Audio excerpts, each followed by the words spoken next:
Alright guys, today we are going to be processing persimmons. Get you one. We're going to be processing persimmons. There is a wild persimmon tree at the cemetery that my dad mows, and it's in the middle of nowhere. Real small town, and I actually got to it before it was emptied, because usually the people in the little town, they swarm at it. But it's actually right down the street from where my grandparents' house is. So I went over and checked today, and it was filled. And I went crazy. I went back, I got a rake, and I was shaking down that tree, getting the persimmons off of it. So, with that being said, I'm going to show you guys how to properly process them, and also how I store them, because you cannot can persimmons. But I did want to reiterate that this is not the commercial persimmons. This is a wild persimmon tree, so they're not big. They're tiny little, cute little persimmons. So I hope you stick around, and I hope you enjoy. So let's talk persimmons. These are the American persimmons, so they're small.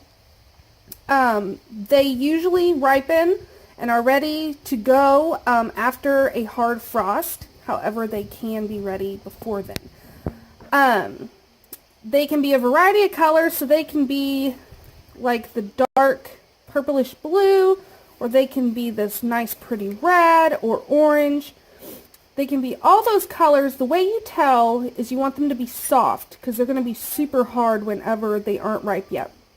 And a persimmon is one of those fruits that you want to ripen on the tree. So I've been stalking this tree since September, October. But anyway, so with the persimmon, when they're ready, they fall off the tree. So you can pick them up off the ground. Just make sure that, of course, they aren't rotten and they haven't been eaten off of, because, of course, wildlife and bugs like to eat persimmons as well. Also, you're going to get about 1/3 pulp versus 2/3 seed and skins from persimmons. They have a lot of big seeds, and I'll show you that here shortly. But that's one thing to remember. So I have this whole colander full, and then I also have this whole grocery bag full. And yes, I do have some twigs in there. I had my girls with me when I was shaking this tree down. You always find me, little girl, when I'm recording. Anyway, so you can get the persimmons off the tree without waiting for them to fall.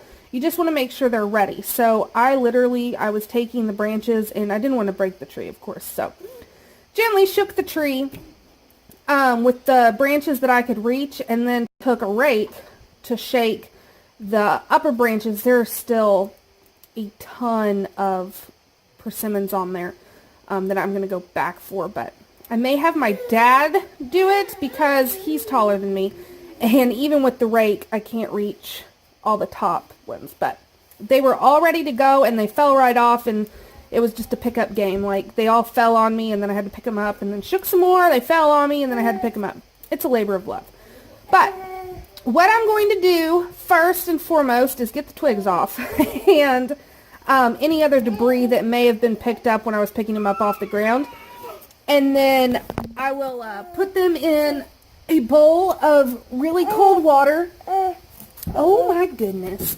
Put them in a bowl of really cold water and let them soak for a few minutes, just to make sure that they're nice and clean. And then I'll drain them, and then we will start. I do not need salt on that, little girl. Thank you. Then I will start processing them with this to get all the stuff out. The other thing I want to say before I get started is there is not a canning approved method for persimmons, so I do freeze them. So that is what I'll be doing with the pulp, is I'll be freezing it in 2 cup increments labeling them and sticking them in the freezer. And make sure you label them, especially if you freeze pumpkin pulp, because they will look very, very similar.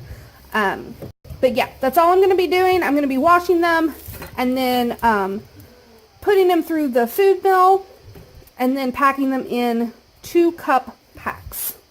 So I'm going to get started because it takes a while.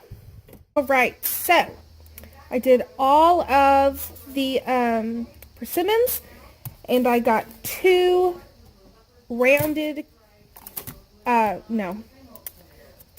cups of puree that I have here in 2-cup increments, so a pint in each. And that's because for persimmon rolls or persimmon pudding or persimmon cake, it takes 2 cups. So these are going to be labeled and then go in my freezer. I had about a cup left over. It was a little less than a cup, so I went ahead and made some oatmeal cranberry persimmon cookies. And so that's what these are. And then here is the leftover pulp, or not pulp, it's the seeds and skins. And so that I'm actually going to take out the seeds and save the seeds. Because I don't know if I mentioned this, but these were wild persimmons. They are not the commercial persimmons. You can't buy persimmons around here at the store. Come here. At the store. So these were wild, and I'm going to try to plant them next fall. So I gotta save the seeds, and that way hopefully I can get some trees going. So I hope you enjoyed this video on how to process persimmons.